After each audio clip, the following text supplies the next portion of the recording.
Hello friends, welcome back to our channel. Today in this video we will discuss SSC selection post phase 13 to 25 exam of 29 July second shift. तो दोस्तों आज के इस video में हम SSC selection post phase 13 का जो exam का हुआ है आज के सेकेंड शिफ्ट यानी 29 जुलाई के सेकेंड शिफ्ट में, तो उसी को क्वेश्चन को डिस्कस करेंगे जो कि जीके जीएस पोर्शन से और कुछ 2-3 क्वेश्चन जो कि आपका इंग्लिश सेक्शन से और 4-5 क्वेश्चन जो कि मैथ सेक्शन से मिले। तो सभी को डिस्कस करेंगे जितने भी क्वेश्चन मिले। तो चलिए वीडियो को शुरू करते हैं। वीडियो को लैंग्वेज जो कि आपका बाइलिंगुअल जो कि रहने वाला है। तो चलिए बिना किसी देरी के स्टार्ट करते हैं। हमारा जो फर्स्ट क्वेश्चन है कि according to 2011 census which state had the lowest population density, यानी 2011 की जनगणना के अनुसार किस राज्य की जनसंख्या घनत्व सबसे कम था। तो ऑप्शन में आपका राजस्थान, बिहार, केरल, पंजाब जो कि दिया गया था। तो आपका इन चारों में से राजस्थान का जो कि सबसे कम है, तो राइट आंसर आपका राजस्थान हो जाएगा। अगर बात कर लें कि सबसे कम किसका है, तो अरुणाचल प्रदेश का जो कि सबसे कम है, ओनली 17% पर स्क्वायर किलोमीटर, यानी केवल 17 व्यक्ति प्रति वर्ग किलोमीटर जो कि अरुणाचल प्रदेश का आपका है। तो पूरे स्टेट में बात कर ले तो आपका अरुणाचल प्रदेश का सबसे कम है, पर ऑप्शन के अनुसार जो कि पूछा था तो आपका राजस्थान जो कि राइट आंसर हो जाएगा। चलिए नेक्स्ट क्वेश्चन की ओर बढ़ते हैं। नेक्स्ट है आपका meal distribution is in some areas is carried out under which organisation, यानी कुछ क्षेत्रों में भोजन वितरण किस संगठन के तहत किया जाता है। तो ऑप्शन में आपका WHO, यूनिसेफ, नीति आयोग जो कि दिया गया था। तो UNICEF जो कि आपका यूनाइटेड नेशन चिल्ड्रन फंड जो कि राइट आंसर हो जाएगा। Runs programme such as nutrition and food distribution in some backward and disaster affected areas of many countries specially for children and mothers. United Nation Children Funds कई देशों के कुछ पिछड़े और आपदा प्रभावित क्षेत्रों में पोषण और भोजन वितरण जैसे कार्यक्रम संचालित करता है, विशेषकर बच्चों और माताओं के लिए। तो आपका यूनिसेफ जो कि राइट आंसर हो जाएगा। चलिए नेक्स्ट क्वेश्चन की ओर बढ़ते हैं। नेक्स्ट एक आपका आया था कि Brihadeshwara temple is built in which architectural style, यानी बृहदेश्वर मंदिर किस शैली में निर्मित है। तो द्रविड़ शैली में जो कि निर्मित है, तो द्रविडियन स्टाइल जो कि आपका राइट आंसर हो जाएगा। The Brihadeshwara temple also known as the Raja Rajeshwaran temple is located in Tanjore, Tamil Nadu and was built by the Chola dynasty. The temple is classic example of Dravidian architecture with a tall gopuram, शिखारा, large courtyard and elaborated carving, यानी बृहदेश्वर मंदिर जिसे राजा राजेश्वर मंदिर भी कहा जाता है, तमिलनाडु के तंजावुर में स्थित है और यह चोल वंश द्वारा जो कि बनाया गया था। यह मंदिर द्राविड़ वास्तुकला का एक उत्कृष्ट उदाहरण है जिसमें उच्चा गोपुरम, विशाल प्रांगण और विस्तृत नक्काशी जो कि शामिल है। निर्माण काल की बात कर ले तो 11वीं शताब्दी में जो कि हुआ था और आपका चोला किंग राजा राज प्रथम में जो कि इसका निर्माण करवाया था। चलिए नेक्स्ट क्वेश्चन की ओर बढ़ते हैं। स्टेटमेंट बेस्ड जो कि क्वेश्चन आपसे पूछा गया था। तो पहला स्टेटमेंट था कि all state and union territories participating in the national games 37 Goa, यानी नेशनल गेम्स 37 गोवा में जो कि आपका सभी राज्यों और केंद्र शासित प्रदेशों ने भाग लिया था। तो ये स्टेटमेंट जो कि आपका राइट है, तो राइट फर्स्ट स्टेटमेंट जो कि आपका राइट हो जाएगा। वहीं बात कर ले सेकेंड स्टेटमेंट की कि over 10,000 players, coaches and staff attended, यानी 10,000 से अधिक खिलाड़ी, कोच और स्टाफ ने भाग लिया था। तो सेकेंड स्टेटमेंट भी जो कि राइट है, तो आपका both first and second statement जो कि राइट आंसर हो जाएगा। चलिए नेक्स्ट क्वेश्चन की ओर बढ़ते हैं। नेक्स्ट आपका which parameter are considered in the happiness index, यानी हैप्पीनेस इंडेक्स में कौन कौन से पैरामीटर जो कि शामिल किया जाता है। तो द हैप्पीनेस इंडेक्स यानी world happiness report mainly includes देज 6 पैरामीटर। हैप्पीनेस इंडेक्स में मुख्यतः 6 पैरामीटर जो कि शामिल होते हैं। तो कौन कौन से हैं चलिए देख लेते हैं। GDP पर कैपिटल यानी प्रति व्यक्ति आय। सेकेंड सोशल सपोर्ट यानी सामाजिक सहयोग। थर्ड आपका हेल्थी लाइफ एक्सपेक्टेंसी यानी स्वस्थ जीवन प्रत्याशा।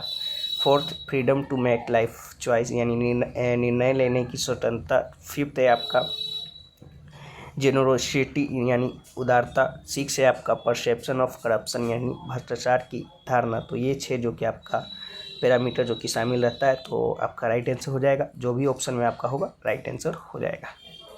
चलिए नेक्स्ट क्वेश्चन की ओर बढ़ते हैं। नेक्स्ट है आपका most of the countries follow which type of economy और टैक्स सिस्टम। अधिकांश देश किस प्रकार की अर्थव्यवस्था या कर प्रणाली का जो कि पालन करते हैं, तो प्रोग्रेसिव जो कि आपका राइट आंसर हो जाएगा।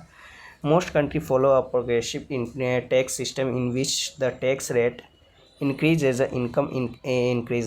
This system is used to reduce income inequality and ensure social justice. अधिकांश देश प्रोग्रेसिव टैक्स सिस्टम अपनाते हैं जिसमें आय बढ़ाने पर टैक्स की दर भी बढ़ती है। यह प्रणाली आय की असमानता को कम करने और सामाजिक न्याय सुनिश्चित करने के लिए जो कि उपयोग की जाती है। चलिए नेक्स्ट क्वेश्चन है आपका, what is the process of evaporation of water from the leaves called.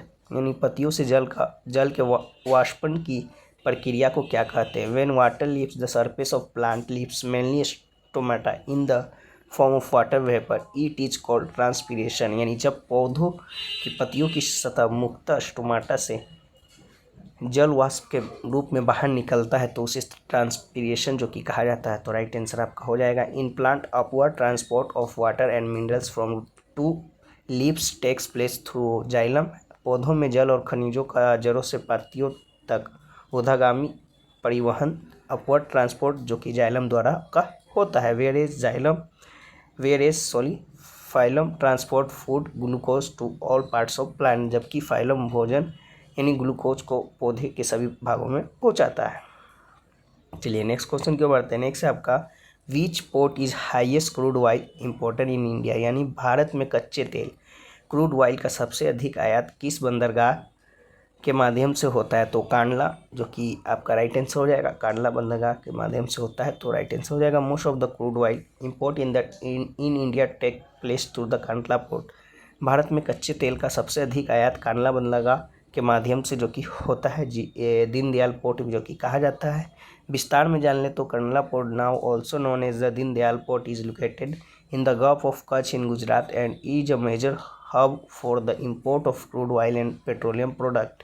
Kandla बंदरगाह, जिसे अब दीनदयाल बंदरगाह के रूप में जो कि जाना जाता है, गुजरात के कच्छ की ओर खाड़ी में स्थित है और कच्चे तेल और पेट्रोलियम उत्पादों में आयात के लिए एक प्रमुख केंद्र है। पारादीप पोर्ट की बात करें, located in Odisha, is also major port but it is mainly known for the import and export of coal, iron और एंड पेट्रोलियम प्रोडक्ट। पारादीप बंदरगाह ओडिशा में स्थित और यह एक प्रमुख बंदरगाह है, लेकिन यह मुख्य रूप से कोयला, लोएक्स और पेट्रोलियम उत्पादों के आयात और निर्यात के लिए जाना जाता है। चलिए नेक्स्ट क्वेश्चन की ओर बढ़ते हैं। नेक्स्ट आपका, व्हाट वाज द यूजुअल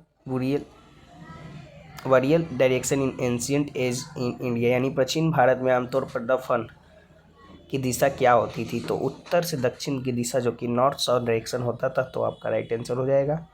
चलिए नेक्स्ट क्वेश्चन की ओर बढ़ते हैं। नेक्स्ट है आपका, what is one measurement factor of gross happiness index. यानी ग्रॉस हैप्पीनेस इंडेक्स को मापने का एक प्रमुख कारण क्या है, तो gross national happiness is an index launch by Bhutan that measure of overall well being rather than just economic growth. यानी ग्रॉस नेशनल हैप्पीनेस भूटान द्वारा शुरू किया गया एक सूचांक जो कि है जो केवल आर्थिक विकास के बजाय समग्र खुशहाली को जो कि मापता है।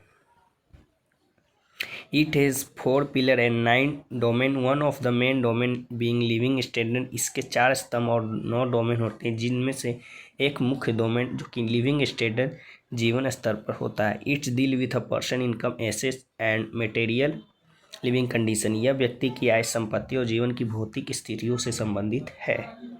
चलिए नेक्स्ट क्वेश्चन क्यों बढ़ते हैं। नेक्स्ट आपका, which of the following is a dimensional less quantity. यानी निम्नलिखित में से कौन सी राशि बीमाहीन होती है, तो आपका ऑप्शन में जो कि अपवर्तन यानी रिफ्रैक्टिव इंडेक्स जो कि दिया गया होगा, तो आपका राइट आंसर हो जाएगा ये जो कि डायमेंशनलेस जो कि आपका क्वांटिटी होता है। चलिए नेक्स्ट क्वेश्चन है आपका, when did the constitution of India come into force. यानी भारतीय संविधान कब लागू हुआ। The constituent assembly adopted it on 26 November 1949, but it came into force on 26 January 1950. The day of 26 January was chosen because Purna Swaraj was declared on this day in 1930. संविधान सभा ने इसे 26 नवंबर 1949 को अपनाया था, लेकिन इसे 26 जनवरी 1950 को जो कि लागू किया गया था। 26 जनवरी का दिन इसलिए चुना गया था क्योंकि 1930 में इसी दिन पूर्ण स्वराज की जो कि घोषणा की थी। तो आपका राइट आंसर 26 जनवरी 1950 जो कि आपका हो जाएगा। चलिए नेक्स्ट क्वेश्चन की ओर बढ़ते हैं। नेक्स्ट है आपका what was the aim of TB यानी ट्यूबरकुलोसिस एलिमिनेशन इन 2023। टीबी यानी क्षय रोग उन्मूलन के लिए 2023 का उद्देश्य क्या था। The primary objective for 2023 regarding TB elimination was to accelerate efforts toward the ending the global TB epidemic by 2030 as part of the Sustainable Development Goals। TB क्षय रोग उन्मूलन के संबंध में 2023 का प्राथमिक उद्देश्य जो कि सतत विकास लक्ष्य यानी SDG के हिस्से के रूप में 2030 तक वैश्विक टीबी महामारी को समाप्त करने की दिशा में प्रयासों में तेजी लाना जो कि आपका था उद्देश्य। चलिए नेक्स्ट क्वेश्चन की ओर बढ़ते हैं। नेक्स्ट आपका which festival is celebrated as the new year in Punjab यानी पंजाब में नव वर्ष का त्यौहार कौन सा मनाया जाता है। तो बैसाखी जो कि आपका दिया गया होगा तो राइट आंसर हो जाएगा। Beside being the harvest festival of Punjab also mark the beginning of the Sikh new year यानी बैसाखी पंजाब का फसल कटाई का त्यौहार होने के साथ साथ सिख नव वर्ष की शुरुआत का भी प्रतीक है। चलिए नेक्स्ट क्वेश्चन की ओर बढ़ते हैं। नेक्स्ट है आपका where is the headquarter of BIMSTEC located. BIMSTEC का मुख्यालय कहाँ स्थित है। तो ढाका बांग्लादेश में जो कि लोकेटेड है ढाका बांग्लादेश में। तो आपका राइट आंसर हो जाएगा। फाउंड की बात कर ले कब गठित हुआ था तो 6 जून 1997 में जो कि गठन इसका हुआ था। बिम्स्टेक का फुल फॉर्म जान ले तो bay of Bengal initiative for multi sectoral technical and economic cooperation जो कि आपका इसका फुल फॉर्म है। देयर आर 7 मेंबर्स कंट्री कौन कौन से हैं आपका Bangladesh, Bhutan, India, Myanmar, Nepal, Sri Lanka and Thailand. 7 सदस्य देश है Bangladesh, Bhutan, Bharat, Myanmar, Nepal, Sri Lanka, Thailand. Its objective to promote technical and economic cooperation among the country of Bengal region. इसका उद्देश्य बंगाल की खाड़ी क्षेत्र में देशों के बीच तकनीकी और आर्थिक सहयोग को बढ़ावा देना जो कि है। चलिए नेक्स्ट क्वेश्चन की ओर बढ़ते हैं। नेक्स्ट है आपका after the death of whom was Andhra made the first independent state यानी आंध्र को स्वतंत्र पहला राज्य किसकी मृत्यु के बाद जो कि बनाया गया था। तो पोटी श्री रामलू के मृत्यु के बाद जो कि बनाया गया था। तो राइट आंसर हो जाएगा। As a result on 1 October 1953 Andhra state separated from Madras state becomes India first state form on the linguistic basis यानी इसके परिणाम स्वरूप 1 अक्टूबर 1953 को जो कि आंध्र राज्य मद्रास राज्य से अलग होकर भारत का पहला भाषाई आधार पर जो कि गठित राज्य बना था। चलिए नेक्स्ट क्वेश्चन की ओर बढ़ते हैं। नेक्स्ट है आपका how many total medals did India won in Asian games held in Hangzhou China. चीन के हांगजू में आयोजित एशियाई खेलों में भारत ने कुल कितने पदक जीते थे। तो 107 पदक जिसमें 28 स्वर्ण, 38 रजत और 41 कांस्य पदक जो कि शामिल थे। 28 गोल्ड, 38 सिल्वर एंड 41 ब्रॉन्ज जो कि कुल मेडल जो कि शामिल थे आपका 107 मेडल्स। वहीं बात कर ले तो इंडिया फिनिश 4th इंडिया यानी चौथा स्थान पर जो कि फिनिश किया था। ये आपका 19th एडिशन जो कि आपका एशियन गेम्स जो कि था 19th एडिशन। चलिए नेक्स्ट क्वेश्चन की ओर बढ़ते हैं। नेक्स्ट एक आपका आईमेक के बारे में सही कथन पूछा था कि कौन सा आपका जो कि करेक्ट स्टेटमेंट है अबाउट आईमेक।